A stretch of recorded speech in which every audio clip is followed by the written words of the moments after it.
So there are 32 heating vents here in the floor. How would this have actually worked in practice? Oh, that's a good question. Underneath, you have essentially a very large stove with two openings, one on the bottom, one on the top.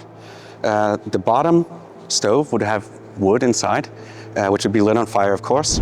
And then on top of that, you would have stones to retain the heat.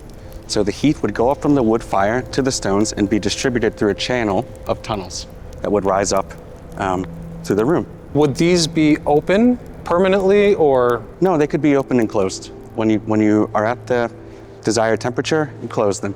This is more like a reception area. So if you look behind this painting here, there's a window from the Grand Master Palace, and he could look in when his guests were arriving. It wasn't necessarily tables and chairs and things like that. It was a kind of representative space for the dignitaries and guests of the Grand Master to be greeted. So was it heated for the order or for the guests? Definitely for the guests, I would say, because we have to remember that the Teutonic Knights were a monastic order and a military order, knights and monks.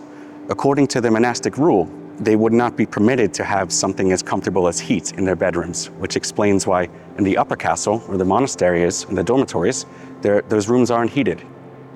This goes against the rule for the knights. That's an interesting contradiction. On one hand, you provide the best, the most modern technology for your guests, but you go upstairs and suffer. And we should also know that the Grand Master's palace and his private sort of writing room had heating.